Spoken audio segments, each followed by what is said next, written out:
I'm so excited to have our speaker today. Dr. Sanford Shugart has served since 2000 as the fourth president of Valencia College in Greater Orlando, Florida. Valencia is the winner of the first Aspen Prize for Excellence, serving some 70,000 students per year. Valencia is known for high rates of graduation, transfer, and job placement, and has become something of a national laboratory for best practices in learning-centered education. And prior to Valencia, Sandy served as president of North Harris College and vice president and chief academic officer of the North Carolina Community College System. And in 2015, he was named by Washington Monthly Magazine as one of the 10 most innovative college and university presidents in America. He earned his PhD in teaching and learning from the University of North Carolina at Chapel Hill. In addition to his career in education, Dr. Shugart is a published poet, musician, and songwriter, and also author of the book that I just mentioned called Leadership in the Crucible of Work, Discovering the Interior Life of an Authentic Leader. And we do have the copies back there, and I mentioned where he'll be signing. So we're very happy to have you here today.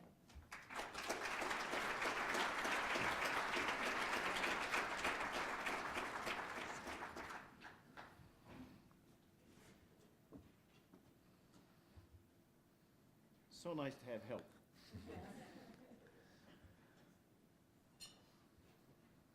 You good? Knuckles. Yeah. Right. Good morning. So let me start by inviting you to be present.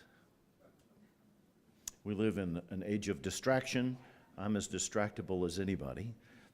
Those of you who teach, it's a constant frustration, isn't it? So let me invite you to be present, and I'll do that with a little poem. This one isn't mine, but it's a friend's from England, a guy named Malcolm Guite, whose poetry I highly recommend. This is very zen. It's called The Singing Bowl. So this would be a good time to close the lid, to fold it over, to put it away, and be fully present. You ready? Begin the song exactly where you are. Remain within the world of which you are made. Call nothing common in the earth or air. Accept it all and let it be for good. Start with the very breath you breathe in now, this moment's pulse, this rhythm in your blood, and listen to it ringing soft and low. Stay with the music. Words will come in time. Slow down your breathing. Keep it deep and slow. Become an open singing bowl whose chime is richness rising out of emptiness and timelessness resounding into time. And when the heart is full of quietness, begin the song exactly where you are. Many of you have traveled a long way to be here. Many of you have distractions tugging at your elbow, emails to be answered, some to be deleted before reading. Insanity in politics that you can't quite cut yourself off from, even for a moment. But the work we do together is too important to be distracted from. So let me invite you to be fully present to a conversation and begin the song exactly where we are. So where are we? I live in Orlando, a weird town. 2.3 million people scattered across about 3 counties marks the core of the metropolitan area. It's odd in many ways. For example, we have 140,000 hotel rooms. If that's not strange, I don't know what is. There'll be 60,000 people like you on any given day in a rental car on our roads. That's why the driving is so bad. It's not us, it's them. It's different. Also, when you think Orlando, you think of a city. Orlando itself, the city, is fewer than 90,000 people of that 2.3 million. There are 3 counties, 16 towns, 3 water districts, 11 law enforcement agencies, 2 expressway authorities. Yet, organically, we function as a single region. All those old divisions where we had boundaries between towns and water districts and so on are anachronistic now. Yet we think still within those boundaries. So planning a transportation system is just a nightmare. Roads that are beautiful suddenly become awful at some boundary. Issues that ought to be solvable become intractable because of the conflicted interests of little parochial groups. Just like higher education. We're so accustomed to thinking about our department, our division, and certainly our institution. But that's not the way students experience us. That's the way we experience them.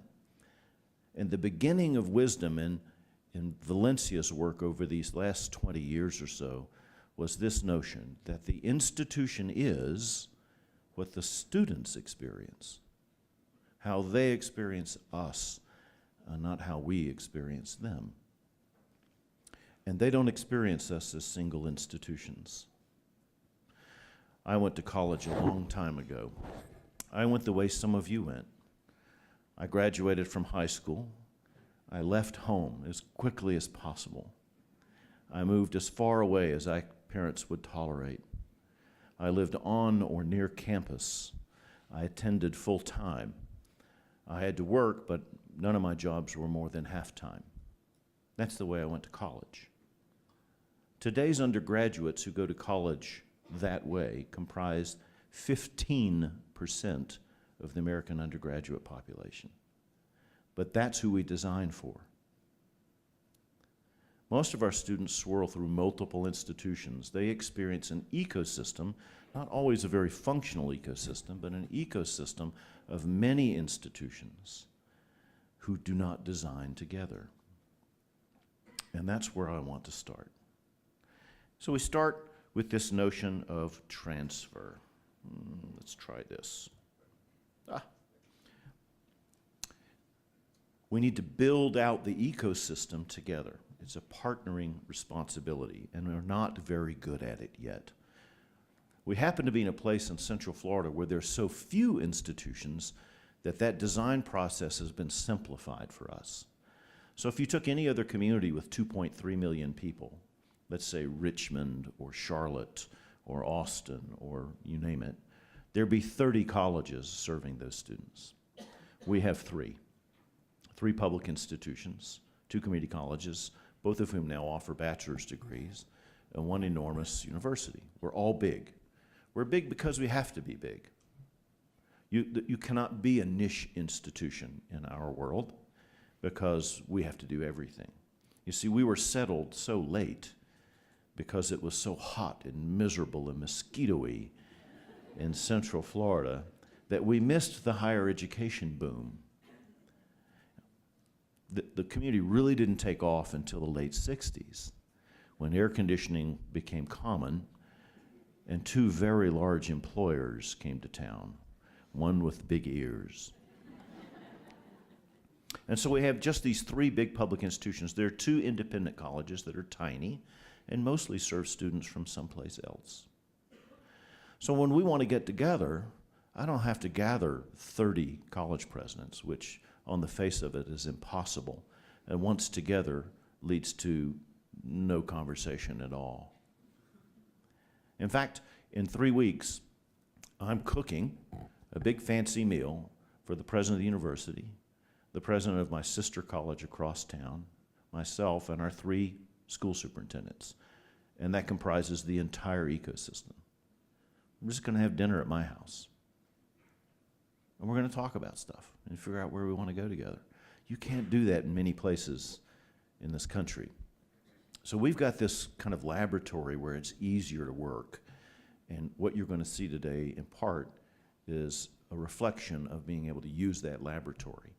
Your work may be a little more complicated than ours. But transfer is at the core of this discussion. So why is transfer so important? Well, here are the 4 points I'm going to make shortly. The colleges, these high access colleges, community colleges, have been already a deeply disruptive innovation in higher ed that most have not yet recognized. Second is transfer is at a scale beyond anything you imagine. The third is there are lots and lots of dysfunctional myths about students who move from institution to institution. And lastly, there are major barriers to the success of students who make those moves among institutions, all of which can be designed out of the system. The focus is on the system. So much of our work in retention and persistence is focused on the student, but the student's experiencing a set of systems that drive their behavior in ways that are rational to the student. They're behaving in rational ways. We're accustomed to think, oh, those silly students, if only they do what we know they ought to do. They're doing exactly what rationality demands them to do, but the systems are misdesigned. So, let's talk about disruptive innovation. Clayton Christensen, if you've read his work, and you're one of the 3 who have, among the millions who quote him, described a disruptive innovation in this way. First, someone discovers a way to deliver a service or a product at a radically reduced cost. And initially, this way of providing that product or that service is kind of laughed off because the quality is so poor. And it competes initially not with the dominant players in the market, but it competes against non-consumption. So think of Japanese cars when I was a kid. Before Nissan, we had Datsun. Anybody ever own a Datsun? Amazing cars. They were made of compressed rust. They were dreadful. But they were so cheap that a family that might have bought a used car or no car at all for their 16-year-old now could say, well, we can get them a Datsun. We can afford that, and it won't go fast enough for them to get hurt. Okay? So it competes against non-consumption early on. And then slowly, gradually, the quality of the product or service is improved and improved and improved. It may take a long time. But after a while, the quality of that product or service gets rather close to the quality of the dominant market holders. And then it begins to steal market share. So let's go back to automobiles. Let's take Hyundai. Anybody own a Hyundai? Okay. So Hyundai was one of those where you go, oh, it's Korean, great. And yet they were able to produce the Genesis. Anybody familiar with that? Top of the line model. The Genesis, we owned one, still own one, very close to a Mercedes, very close to an Audi in performance, and half the price. Right? Genesis is so successful now they've spun it off of Hyundai. It's now its own brand. And incidentally, it's almost as expensive as the dominant brand because they can demand that kind of price. But as this quality improves, they take market share away. And eventually, they disrupt the market. The interesting thing is, the ones who are disrupted often don't know it. Their business hasn't changed that much. It just seems a little more competitive. So if you're in an independent college with a published price point, let's say, of $35,000 a year, your bread and butter 20 years ago was teacher education. Does it make sense to anyone to spend $150,000 in tuition and fees to become a certified third grade teacher? That value proposition just won't take anymore. And the colleges that fit that profile have had to figure out all sorts of ways to change their mix of product and services to address a different public, to make a different value proposition. In Florida, other than UCF, which is the largest producer of of teachers, newly certified teachers. The second largest is the community college system now. Bachelor's degrees in teacher education. Totally disruptive. See what I'm getting at?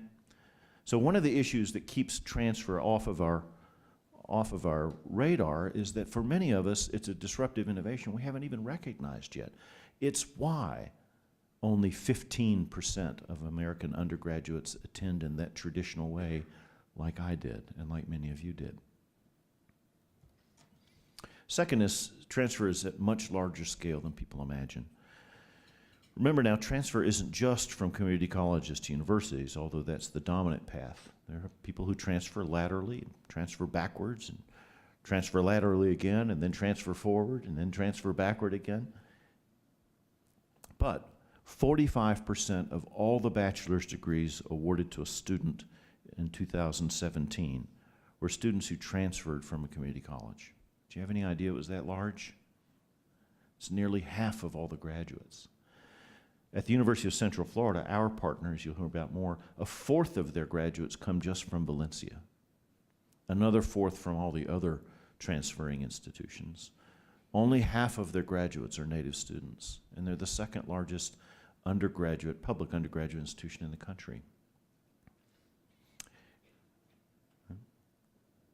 You can read the rest of those. Remarkably, those AA transfers who used to be, years ago, very unusual students with a story, are now just as likely to be students who are just like the native students, because the value proposition has changed and native students are responding differently to the value proposition. So 60% of those who transfer attain that bachelor's degree within 4 years. 71% of those who have an AA complete it. So the completion rates are quite high. They can go higher.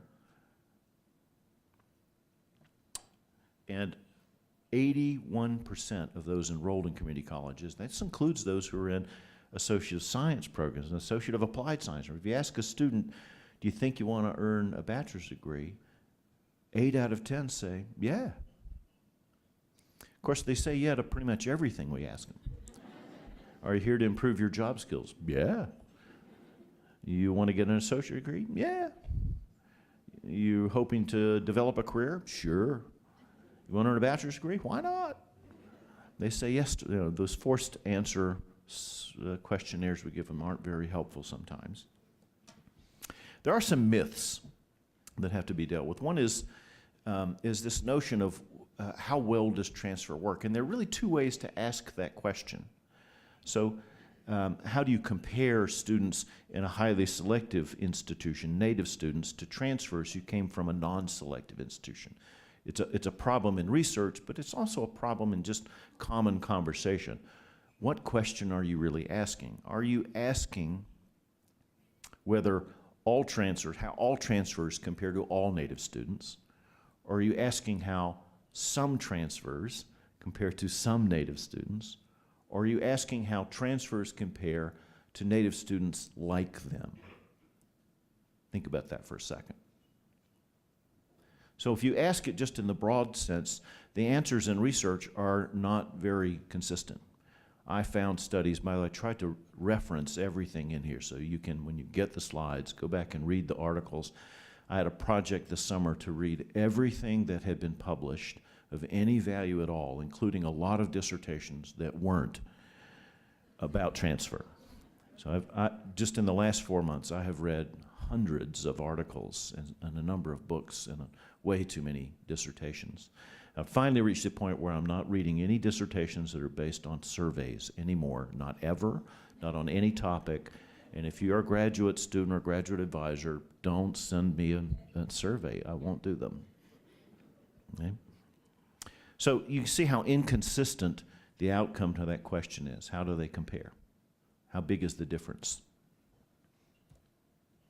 So we got to ask this question. Do they complete at the same rate as natives? Do they complete the same rate as natives like them?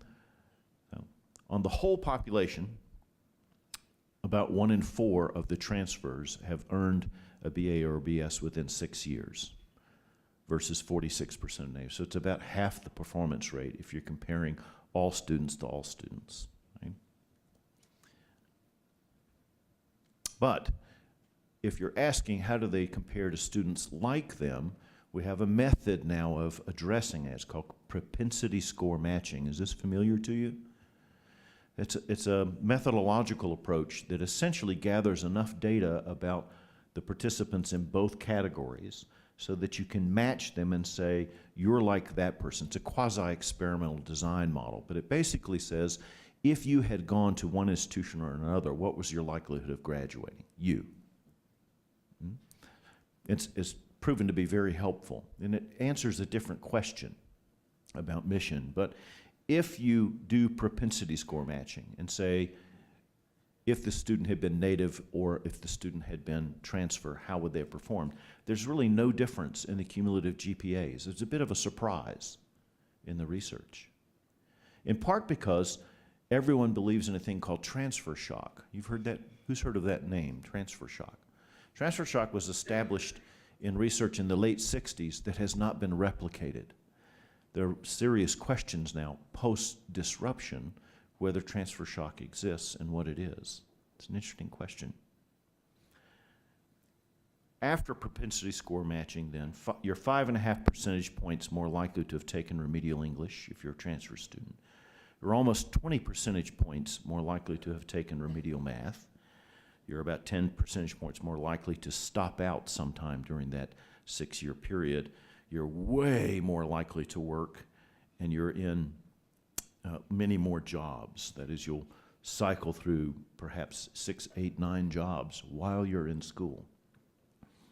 And you're far more likely to be first generation if you're a transfer than if you're a native student. Again, from similar backgrounds.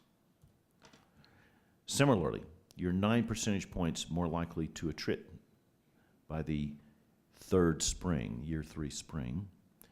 You're more likely to draw or fail a course, resulting in slower credit accumulation. So now our measures, which are being debated around the country about how long, at what point do you measure completion, has to account for the rate of credit accumulation by design, and they don't. They make assumptions about that. 10% more have stopped out, and substantially more diverse in the transfer population. One of the gifts of transfer is a gift of increased diversity at the point of graduation, but at a cost until we get those graduation rates normalized. So what's the likelihood that a student will transfer? 42% of community college students who say they want to earn a bachelor's degree actually transfer within 6 years. There's a big gap in the system. Is that a gap of expectation, of performance? Is it a system failure? Are students answering that question at the wrong time in their preparation? There are big questions about that. Only 60% of bachelor seekers who have earned 60+ credits transfer within 6 years. Think about that. I say I want to transfer, I earn enough credit to have been awarded an associate's degree, and I still don't transfer. That looks like something ripe for investigation to me. Community college transfers are just as likely to graduate as similar students who initially enrolled at four-year college after propensity score matching. So half as likely, whole population to whole population, but after propensity score matching, they're just as likely to graduate. So this is really a mission question. Both questions are legitimate, but because open door institutions serve a much broader spectrum of society, you need to ask that question along with the performance question. What are you trying to achieve? If you're trying to achieve the highest graduation rates, then the easiest way to achieve that is to become more selective. In the course of being more selective, you become less diverse. If you're trying to achieve high diversity, then you become open door. And now the question is, how likely are those students to graduate? And again, on the whole population, half as likely. But on propensity score matching, a different way of asking the question, they're just as likely. Where should a student start? This complicates this conversation we were having almost 3 years ago now, towards the, well, longer than that, 4 years ago now, when they had a good gathering at the White House, and they talked about students under-indexing, attempting to go to school at institutions that weren't good enough for them because they were poor. Remember that conversation? The problem with that is it's not a scalable solution, isn't it? I was in the White House when that conversation was going on, and most of the discussion was, you know, we've got kids here who could have gone to Harvard. We need to get more kids to go to these super selective schools. That's good. It's a good thing. I agreed with it. But here's the problem. My college enrolls more undergraduates than the entire Ivy League. Right? Sending 3% more, 6% more diverse students to the highly selective institutions is good for them and good for society, but it doesn't solve the larger problem, does it? We've got to get high success rates across the spectrum, the whole ecosystem of institutions. There are these barriers to transfer success we're going to talk about a little bit. The most important of which, and this is not discussed very much because we have a lot to protect, but the number one inhibitor to graduation is loss of credit. It's a complex, a wicked problem in design. 82% of the students who were able to utilize all of their pre-transfer credits earned a bachelor's degree within 6 years. That's a stunning number. That's graduation by design. 42% of the students who lost some credit graduated. It cuts the graduation rate in half to lose credit. Students who transfer all or most of the credits, here's a different study, are more than 25 times as likely to graduate than those who lose half or more.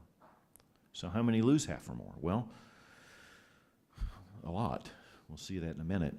Students who transfer between 50 and 90% of their credits are 74% more likely to graduate than those who lose substantial amounts of credit. The more the loss of credit, the lower the likelihood of graduation. This is really a factor, I think, of opportunity cost and motivation. You probably see it in your work. This is, again, Monahan and Attewell made this claim. The model, they developed a predictive quantitative model around loss of credit. And the model that suggested if credit loss didn't occur, the BA attainment rates among community college graduates would rise at least from 45% to 54%. And that's a 4-year completion rate, which aligns to what we expect of native students. And that 54% is very close to the national native student graduation rate. So all this is to suggest if we want the students to succeed, yes, we need to focus on their motivation, their preparation, their ready, all those things. But until the systems are fixed, we're not going to see substantial lift.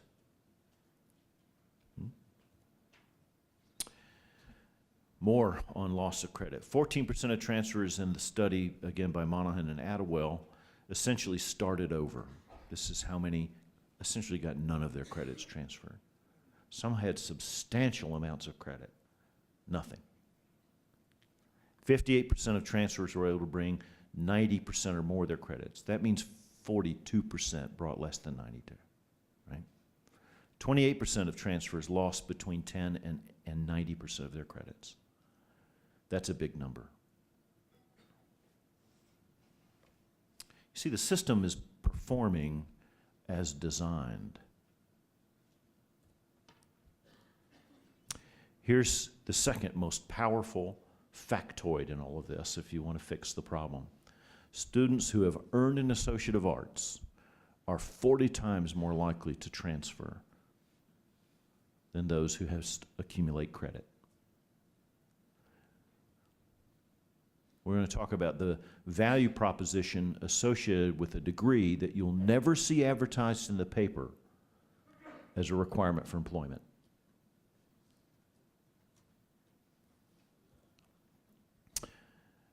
And here, students with an AA or an AS are 20 percentage points more likely to earn the BA than those who earned 60 credits but didn't earn a degree. The value of the degree in the performance of the system surprises a lot of people.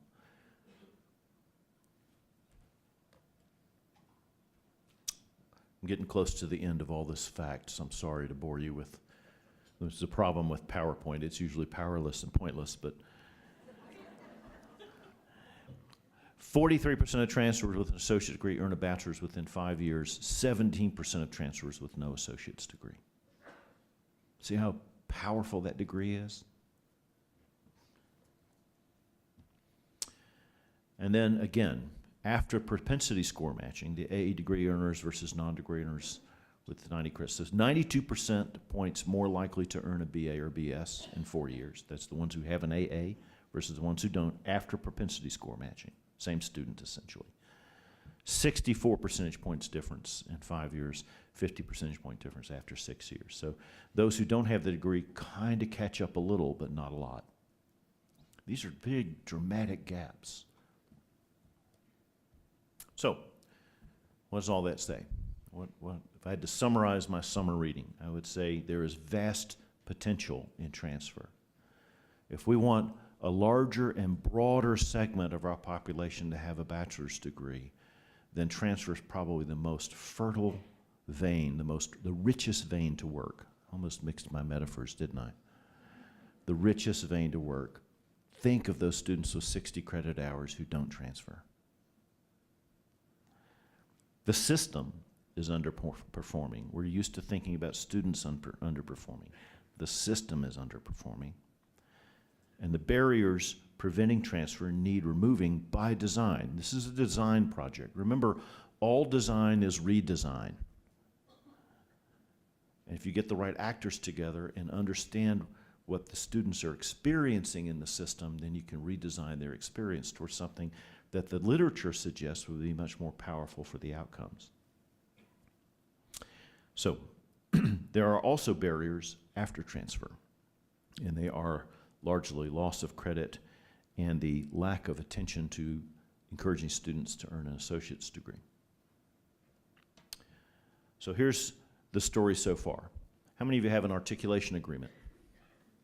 How many of you have a lot of articulation agreements?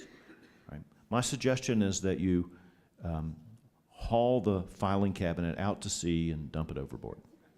Okay? They accomplish almost nothing. We have dozens of them that no student has ever navigated. I have articulation agreements with institutions in Brazil. I don't know why. Somebody from Brazil wanted to come to Orlando and charge it off to business, I guess, and brought an articulation agreement for us to sign. Articulation is an institution-to-institution agreement that students never experience. It's designed around our catalogs, and we have been reforming our catalogs for decades. Students don't experience the catalog. We've got to change the value proposition we make to students. So I have to pause here and tell you a little story. Some years ago now, not very long ago, 7, 8 years ago, a really good friend of mine who's a wonderful college president, he had already done turnarounds at 2 colleges, came to Austin Community College. He's a brilliant guy, a really low-key, servant-hearted, smart leader.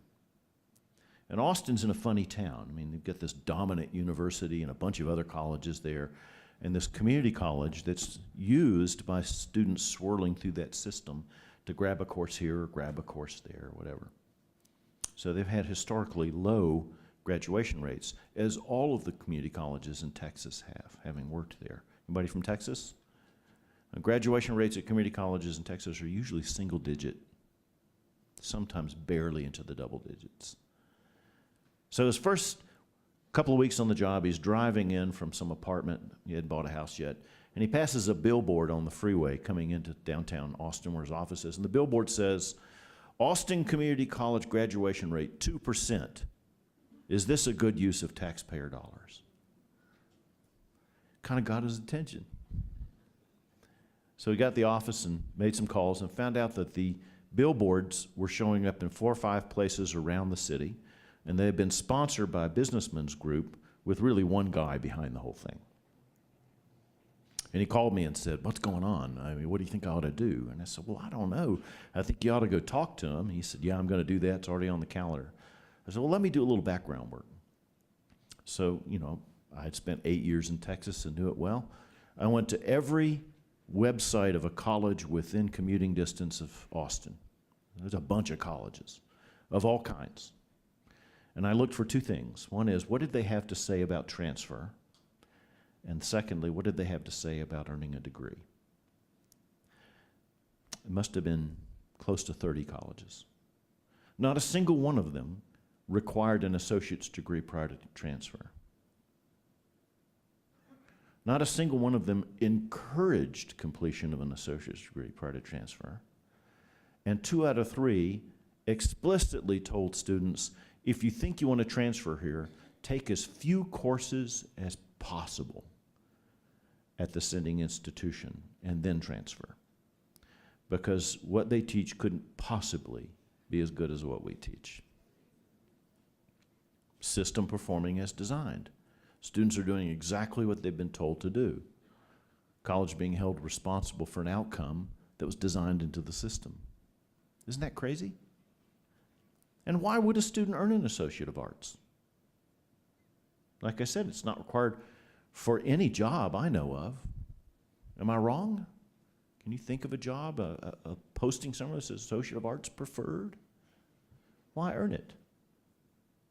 No one wakes up in the middle of the night and said, I hate my life, but if I could just get that AA, things would be different. They might say that about an associate degree in nursing, where the only meaningful outcome is completion. Nobody says, I think I'll take a few courses in nursing. Why? The value proposition to the students is designed into the system, and it's the wrong value proposition. The research tells us it is.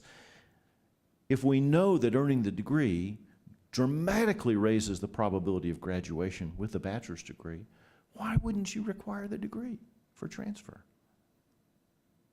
You're interested in their graduation, right? Well, here we go. Every system is perfectly designed to get the results it routinely gets.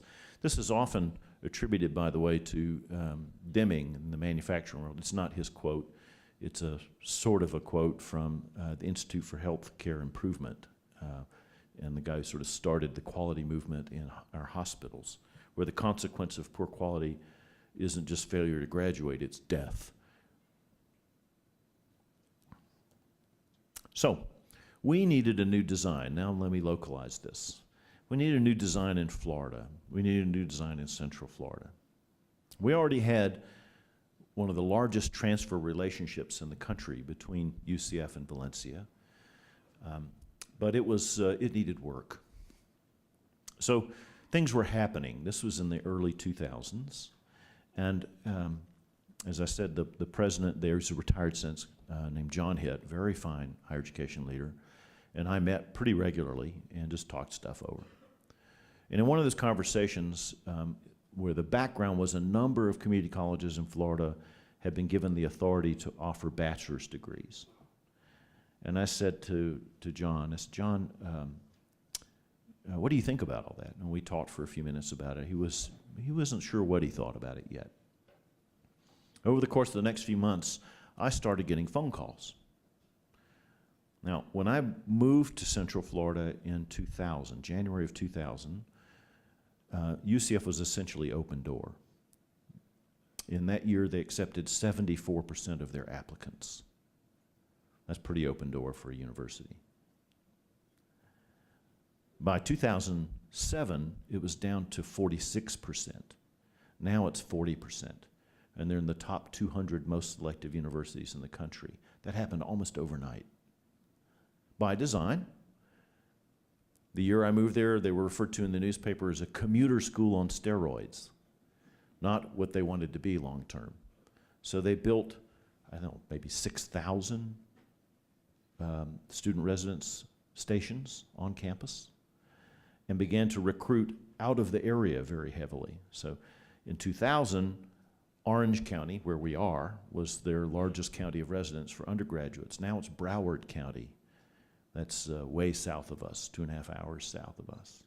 So they were transforming themselves from just a huge high-access university headed towards a metropolitan research institution with graduate programs at a high level, a new medical school, a lot of other stuff happening, and wanting to be very selective and special with their native students and give them that full on-campus, that 15% of student experience we talked about. That's what they wanted to do.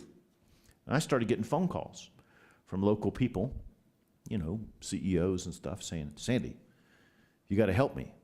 And I said, what? Help you with what? My kid, he can't get into UCF. I said, well, you know, I work at Valencia. They said, yeah, but you play golf with John. And I said, yeah, but when we're playing golf, we're not talking about your kid, okay? He said, well, let me tell you about this kid. He's a great kid. He's got a 3.6 GPA. He's vice president of the French club. He's a great kid. I said, yeah, he's not getting in. He's not getting in. That would have gotten him in 7 years ago. It will not get him in now. And the university was facing this issue of having to cut itself off, cut access off to the community that built it in order to move to the next level of its aspirations. You ever seen that happen before? You've seen it after the fact, haven't you? Anybody here from University of Florida? How many people from Gainesville enroll as freshmen at University of Florida? 7, maybe 6. Yeah. So, you know, you see in the R1s, often, in fact, it's a hostile relationship. They call it town and gown.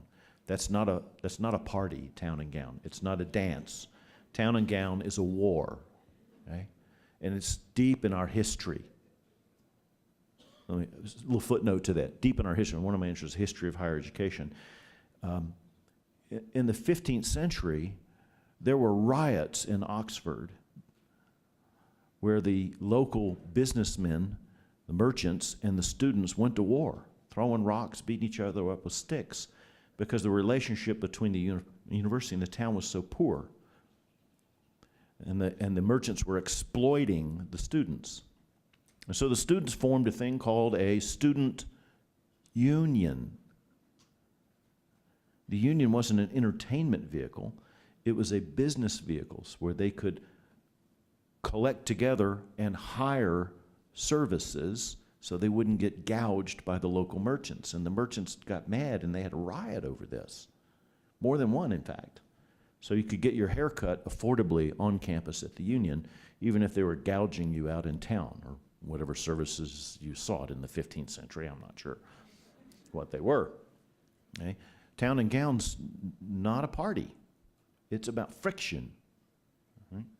We were about to have town and gown issues in Central Florida. So I went to see John, and I said, John, we've got a problem. And the problem is good students, good local, solid students, can't get access to a bachelor's degree. He said, yeah, I'm worried about that, because he cares about access. And I said, what do you think we should do about it? And I'm sure he thought I had come to say, well, we're going to become Valencia University and compete, because that's what seemed to be happening in South Florida. So he turned the question back to me. I said, well, that's really not at all what I want to do. I think we've got the best transfer relation in the country, but it's not good enough. Can we put it on steroids somehow? How do we tune the system to work for students? And we talked about that for a while, and he said, let's get together in a couple of weeks. When I came back, literally on the back of a napkin, he had sketched out on an airplane what he thought would add to the system. And it became our new system of transfer. It's called Direct Connect. And it is at its core a guarantee. It's a value proposition to students. The guarantee basically says, if you graduate with a degree, an Associate of Arts degree from Valencia College, you are guaranteed admission to UCF, a very selective R1 now. That doesn't happen very often. Think about that for a second. All kinds of students come to Valencia, all kinds of academic backgrounds. I feel like we specialize in late bloomers and refugees from the education system who have sometimes really sketchy backgrounds, and discover after they've grown up a little bit that they're not idiots, that they're actually pretty good students, that having developed a few behaviors, there was nothing wrong with their brain in the first place. Or, another little side, my My academic area is cognitive neuroscience. It's how the brain and what we know about brain science connects to cognitive theory. Right? And it turns out, how many of you have teenage boys? It's not their fault, okay? The way the brain works is that the pleasure centers, particularly in the male brain, develop first in adolescence, and the executive control functions develop later. They can't help it. They do crazy things. They seek thrills because up here, that's what's going on. We assume that everybody is, in terms of cognitive development, at pretty much the same place at age 18, and they're not. You know that, right? They're all over the map. So, we're guaranteeing admission to students who are in an Associate of Arts degree. And it's that simple. It's not guarantee if you earn a certain GPA. It's not guarantee if you follow a certain pathway. It's not guarantee if you tell us by a certain time. If you showed up at UCF tomorrow with a tattered 1983 diploma, they'd have to admit you. That's the way the guarantee works. Second is, those transfer students are treated as native students when they arrive. So if you have a competitive program at the upper division level, they compete the same way native students do. In other words, UCF doesn't say, we'll take care of our own, and if there's any room left over, you can compete for those spots. No, it's a pure 100% level playing field. We also asked them to expand the presence of their bachelor's degrees on our campuses so that lots of students wouldn't have to commute to their East Orlando campus where parking is notoriously challenging and all the sorts of things that go with commuting to what is now a residential campus.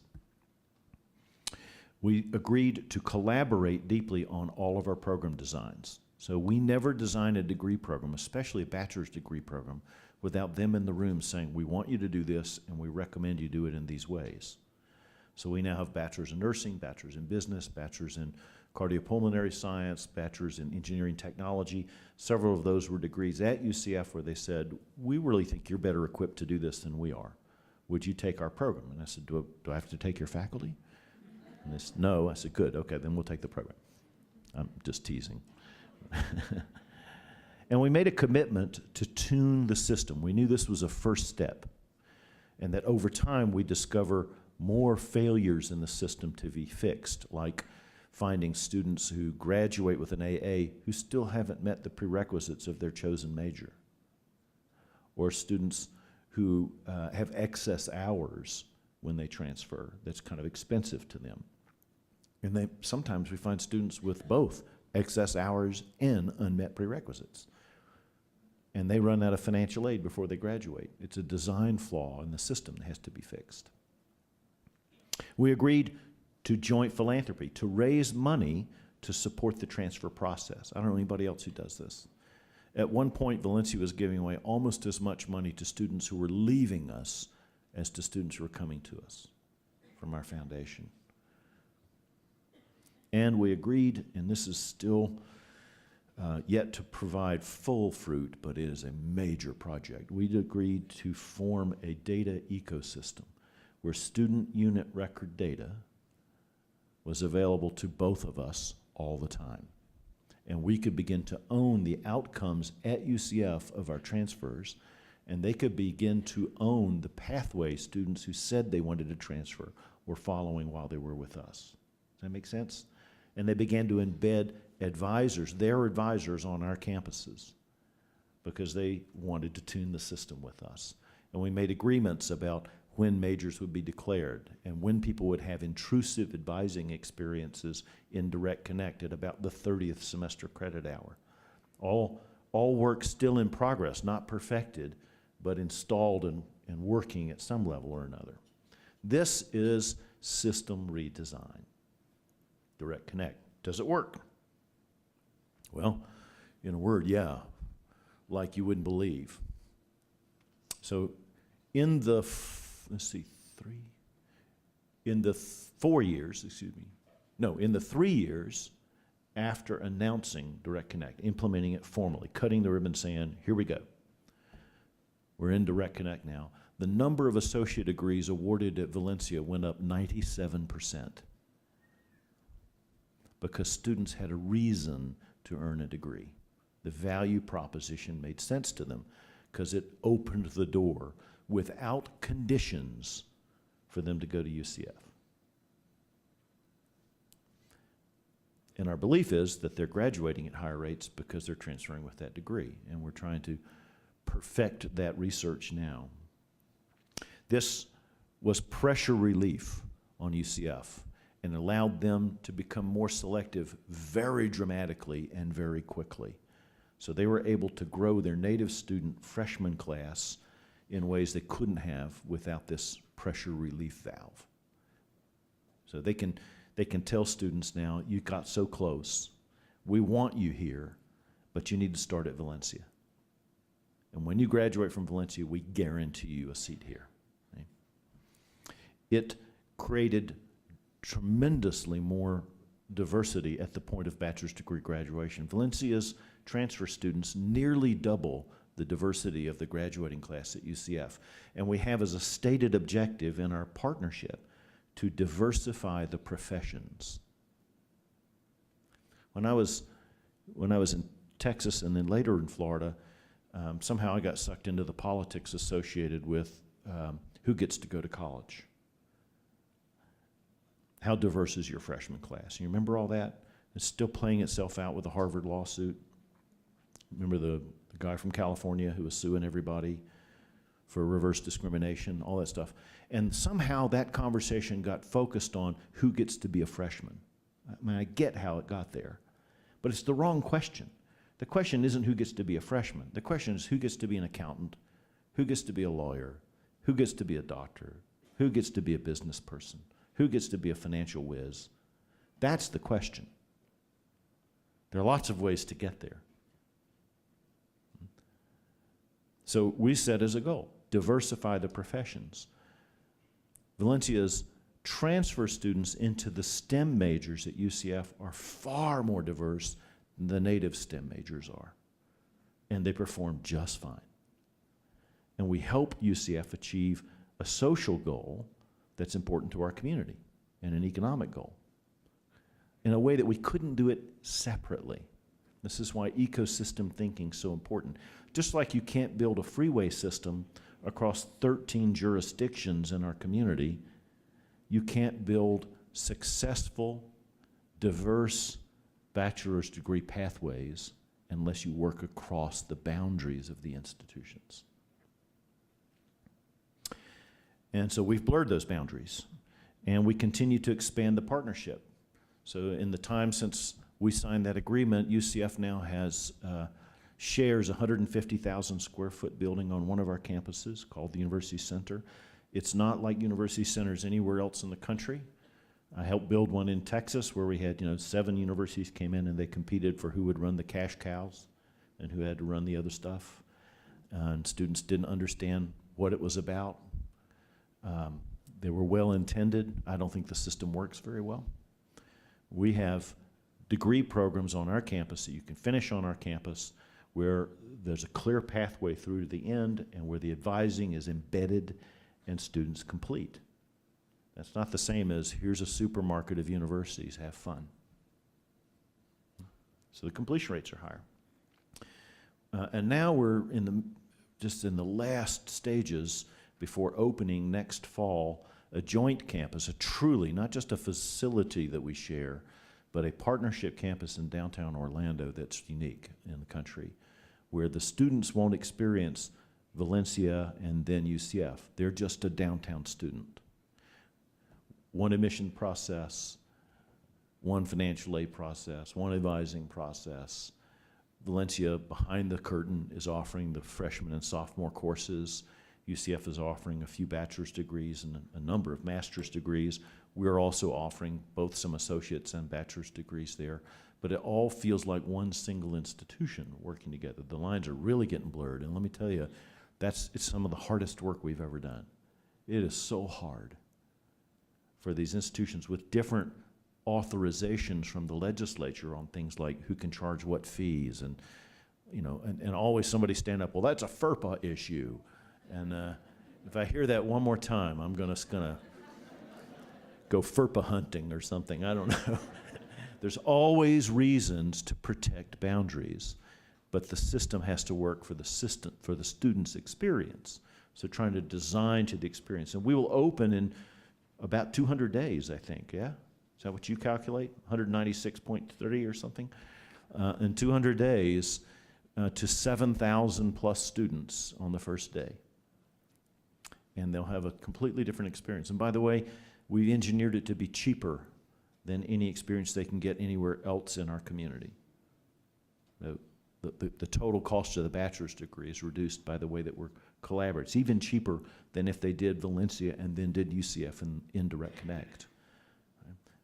Just an example of deep system redesign across institutional boundaries, because that's the only thing that creates the kind of persistence to completion that students need to experience. So, what is it we got to change if transfer is going to be a part of contributing to persistence to completion? First, we have to change the value proposition of the student. Give them a reason to do the right thing. And this is a question that's almost never asked. I had the privilege, it was really quite interesting, for 2 or 3 years to be what they called a thought partner to the Gates Foundation. And so I would fly out to Seattle and go through 11 layers of security and finally get into a conference room with a whole bunch of guys pecking away at PCs around the edges, me with my Mac trying to hide it. And the big boss would come in. I really liked him. He'd come in jeans and a shirt, just a regular street shirt. Everybody else had devices. He had a yellow legal pad and a Bic pen. I thought, I'm going to like this guy. But we interacted 2, 3 times a year for about 3 years.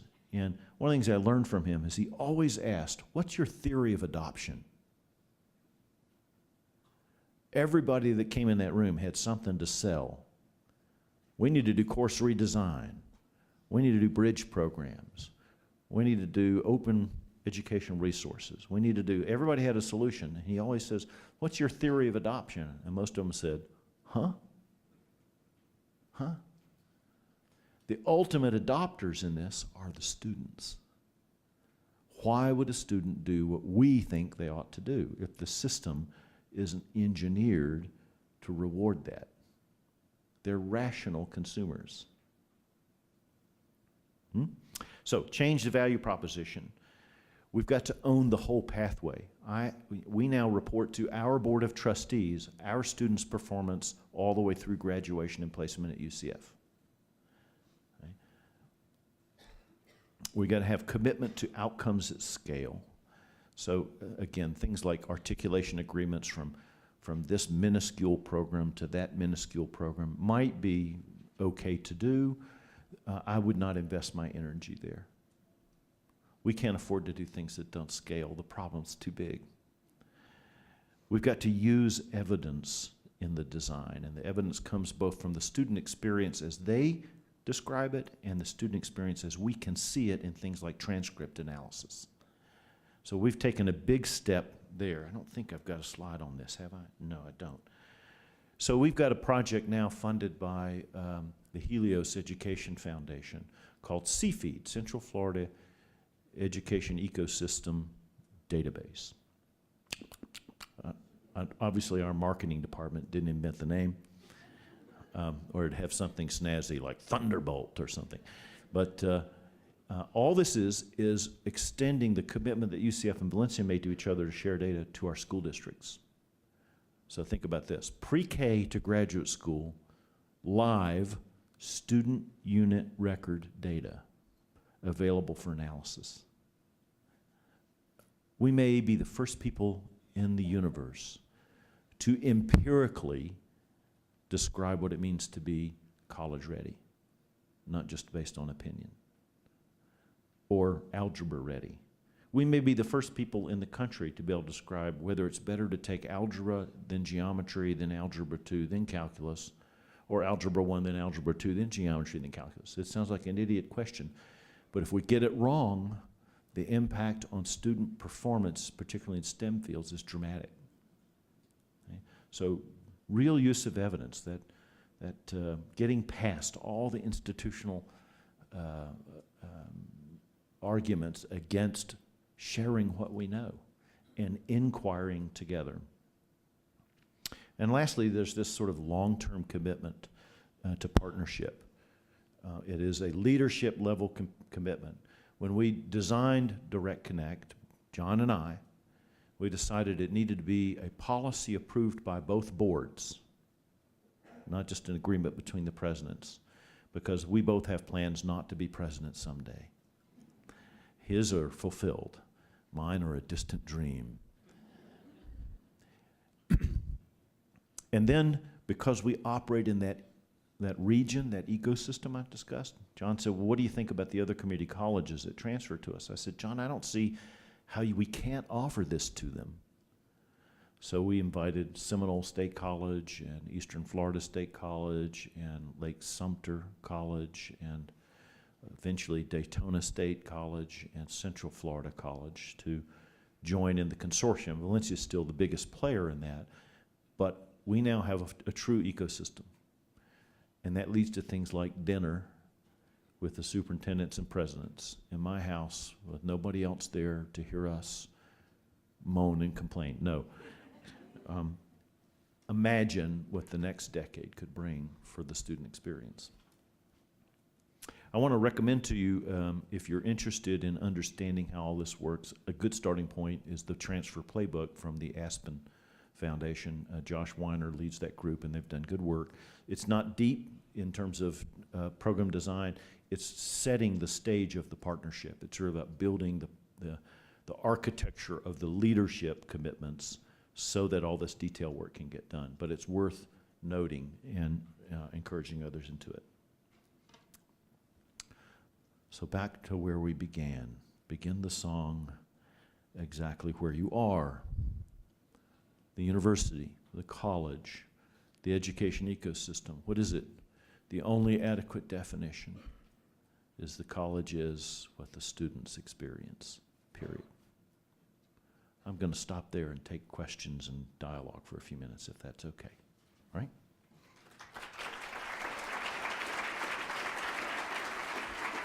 Thank you.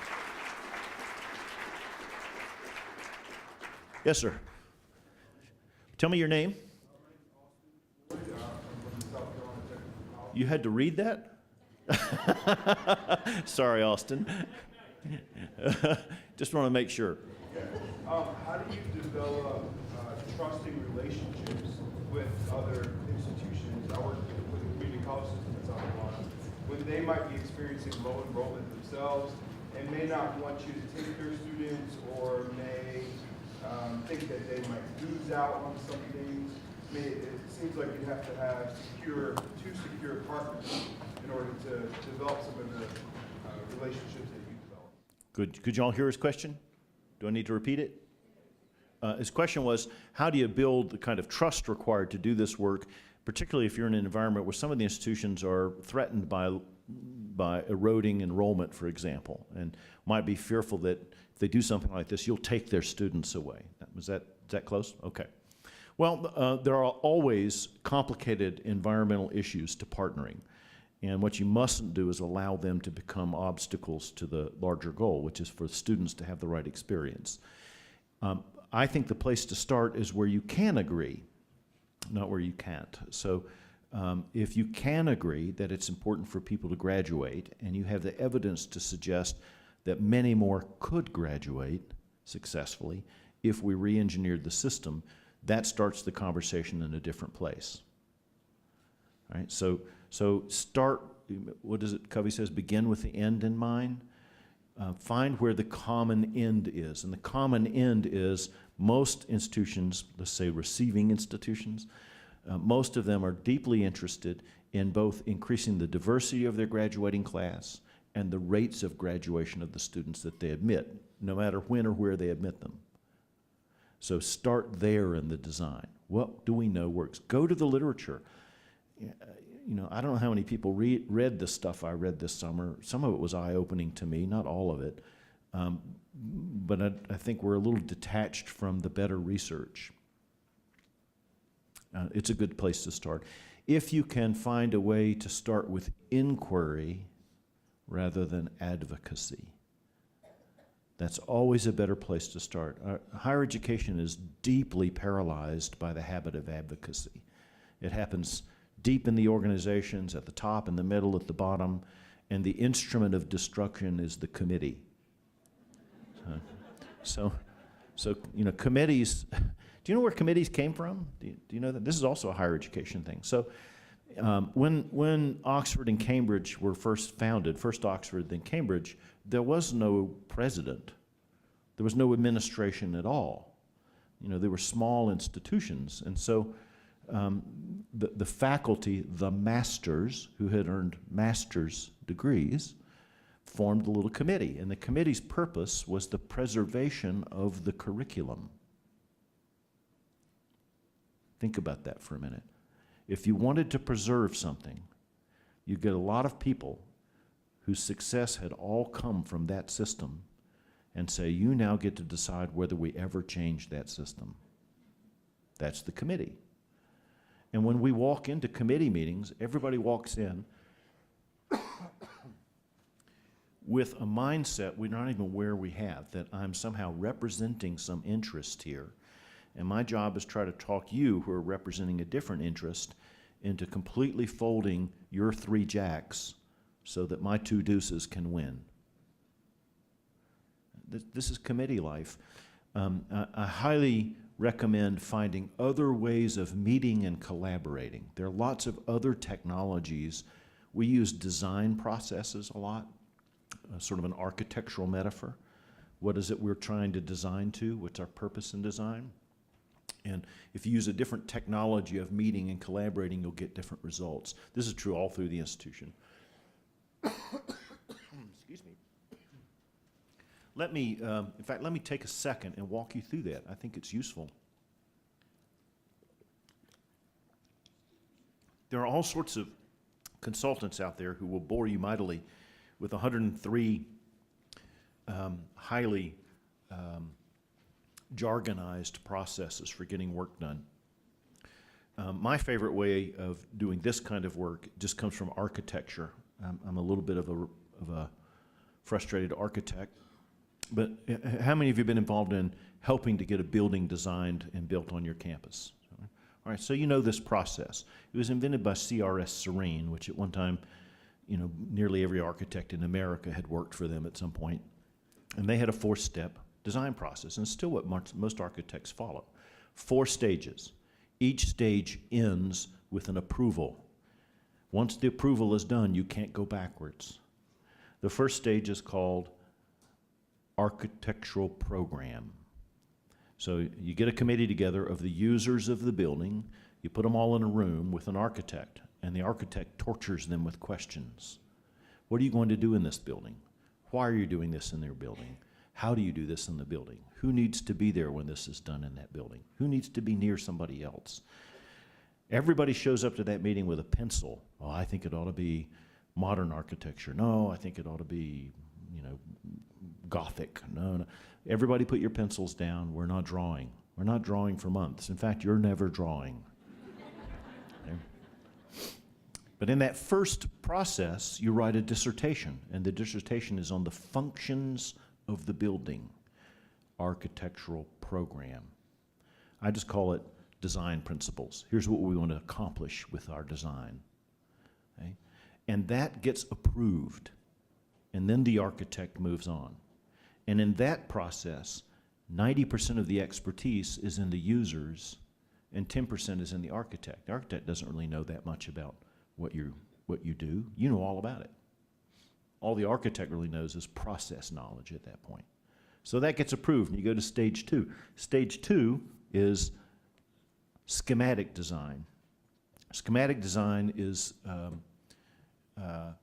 where the architect puts 3 or 4 concepts together and says, we could do the building like this, we could do it like that.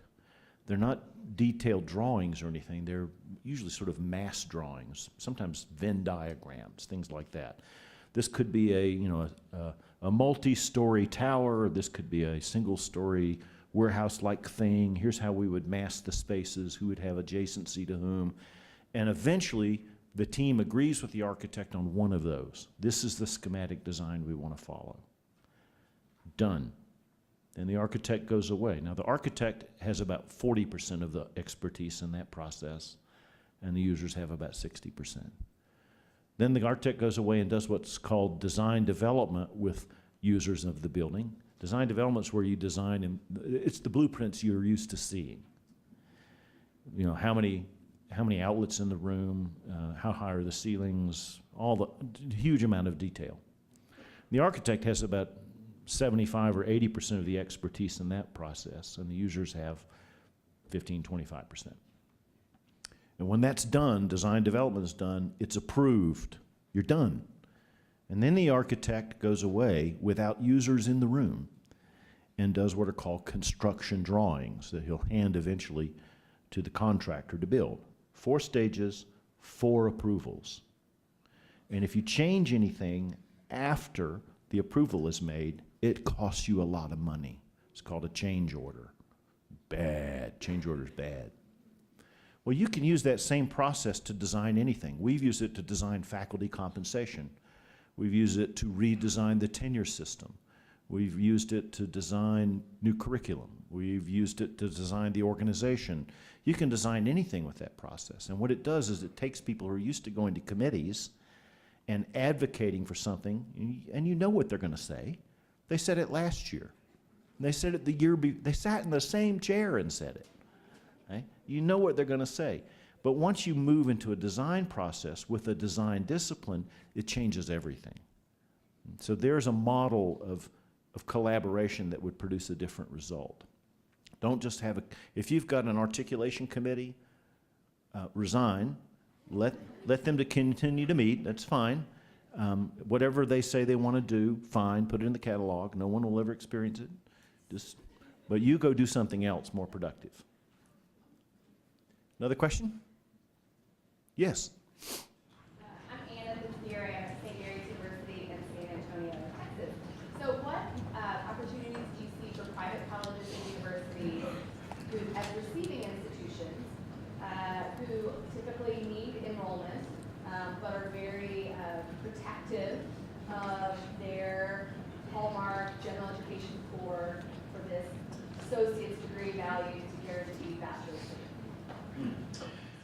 So repeat the question. The question is, if you're in an independent college that has always placed a really high value on its peculiar approach, whatever it is, to the curriculum, particularly the general education core in the first 2 years of college, then what opportunities are there in this kind of ecosystem thinking for them? That's a very good question. So each receiving institution has a set of assumptions about what they're trying to accomplish in the world, and you start there. What do you care about getting done? So if the discussion has gotten so instrumental on your campus that it's an enrollment discussion rather than a mission discussion, you need to stop, take a deep breath, hear the singing bowl, start again with mission conversation. So I don't recommend trying to design these elaborate relationships around instrumental values. You have to design them around mission values. The instrumental issues will arise, but they get trumped by the mission values. You can find a way to solve the instrumental issues if you've agreed on a mission value. So let's say a mission value for your institution would be diversity, that you've been successful for 125 years serving largely white and Hispanic Catholic girls. What are you going to do now? Is that the mission you still want? Why is that? Or are you thinking differently about your mission in your context? Start there with the conversation. Well, if this is what we want to accomplish, what are all the ways we might do that? And can transfer play a part in that? So that's my first advice, start with mission. The second is, it's okay to imagine things that you're not going to do. So one of the reasons it's hard for higher education to move forward is that we're trapped in these big complex institutions, and we're afraid that we'll only get one shot at the conversation. And so you got to spend your wad that day and block whatever looks scary. So we need to create space in those conversations, design space that says we can play here. We can play with all sorts of things. We can invent stuff we're not going to build yet. And eventually we'll find something that we do want to build. That's schematic design. That's where you're saying, I want to imagine a 40-story tower with one classroom on every floor. You're not going to build it. You're imagining that to understand why adjacency is important. Okay? So you think that way differently. Let me get pragmatic for a second. What are the opportunities for you? Well, because the population at community colleges has changed so radically, you need to reassess who they serve. Start on the instrumental level, figure out where are the students we want to serve now? Why aren't they coming here? Where are they going instead? What value proposition are they responding to? Can we form a powerful value proposition in partnership with someone else? I'll give you just a little tiny example of one of those. We have a lot of religious schools in Central Florida. They're fairly expensive. By the time parents have put 2 or 3 or 4 kids through them, they can't afford to send them to a religious college. So one of the Christian college presidents came to meet me on another matter, and I said, have you ever thought about the fact that you're having difficulty recruiting people because they can't afford you? They've spent their wad. He said, yeah, that's true. They're exhausted. And I said, well, if you could get comfortable with the 2+2 relationship, maybe the cost of an associate's degree at Valencia, which, by the way, is less than 1 year meal plan at your institution, would enable them to save up enough money to take the next step and finish at your institution. Are you willing to think about that? To change the value proposition to this particular group of parents who have invested so heavily in their children they can't afford to invest in them at the next level. So think about things like that. One more, maybe? Yes? Jeff Henry, Murray State University. So I think some of the points that we sort of touched on, it's not the right one, but how would you see, and I know that this is kind of the groundwork of what's going on with you and UCF at this point. How do you think it will affect staffing and faculty? If you're cutting programs, like you said, that one particular program, you kind of made the remark, do I have to take the faculty? I'm sorry, I wish I hadn't said that.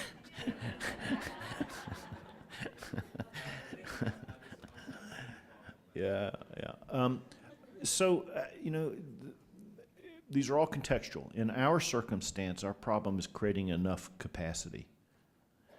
So Central Florida, let's see how to say this.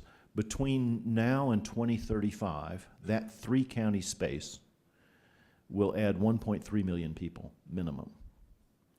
At the current public post-secondary participation rate, which is 58 students per 1,000 population, that will be over 60,000 new students on top of our current enrollment. Valencia is at 74,000. UCF undergraduate is 60,000. Seminole is 20,000. They will distribute themselves unevenly. So about 70% will come to Valencia, about 20% will go to Seminole, and about 10% will go to UCF, local people. I got to figure out how to put 45,000 new students into an institution that already has the least dollars per full-time student and the least space per full-time student in the state of Florida. Or put another way, the most efficient institution in Florida. And I don't see where the $400 million in capital and the $200 million in operating funds to serve that net new group of students by 2035 is coming from. Now, those kinds of necessities make people very inventive. So our challenge hasn't been how do we preserve an eroding institution. Ours has been how on earth do we serve the demand. So we've got a different set of problems than some other places. If I were in Detroit or someplace that had lost a lot of its population, I'd be framing the problem differently. But again, I'd be starting with mission, not with fiduciary responsibilities that are a means to an end. We have one really big problem that's raising its ugly head again. I thought we had it beaten back for a little while, and that is that enrollment is king, and it's not a worthy ruler. Enrollment is a means to an end. It's a business reality. It is not a mission. And particularly in community colleges, because we're founded on an enrollment-driven factory model, we're funding the business model, the staffing model, everything's about enrollment, and chasing enrollment doesn't produce mission outcomes. It just doesn't. Never. It's why we have such low graduation rates. It's designed into the system. And so our great challenge is to redesign something whose DNA is enrollment driven. It's gene splicing. Well, that's increasingly true of independent colleges. I read this morning another one has a board meeting, a pretty good one. Is it Indiana Wesleyan? One of the Wesleyan colleges. Which one was it? Illinois Wesleyan, yeah. Trustees are meeting next week to decide whether they can make it to the end of the year. So, that kind of desperation makes enrollment king again. It enshrines enrollment. And very few, if you're treading water, I get it. If you're about to go down, I understand. Do what you got to do to survive. But the long-term survival, the flourishing of the institution is found in its mission, not in its enrollment management system. And until you fix the mission questions, the enrollment management stuff is, even if it works, it's empty. And it often won't work. Is it time to wrap? Can I do one more poem?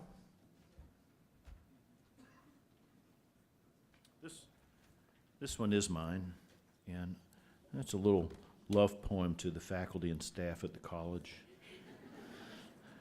It's called Lucky. I'm a musician by night, songwriter, and have a little band and so on, and have fun doing that. And so this is the metaphor, and this is a music metaphor. So just listen for that. It's called Lucky. There are times I need to pinch myself to prove this isn't just a dream. This work that reaches right down through the rich loam of rhythm and harmony to the roots of joy and shakes the whole tree of my existence with laughter and with apprehension that no matter how hard we play, this can't last. And of course, there are times when it feels like going through the motions. Not that we're phoning it in, but there just isn't anything happening. The notes are all there in the correct combinations, the right order, but there's no connection, no groove, no conversation, no jazz. But if I keep playing, keep trusting, even a hollow performance eventually serves only to intensify the real music when it happens. And it will happen. When the planets align, or the gods condescend, or the fundamental particles resonate with the wave of co-creation, which is to say, I feel so incredibly lucky to be here in the endlessly unfolding work. So lucky not to be going through the motions of all the other jobs and careers and options to which I might have been resigned. So lucky to be here with you, who also know the rush when it all comes together.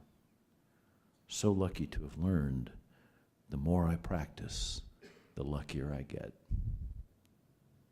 Thank you.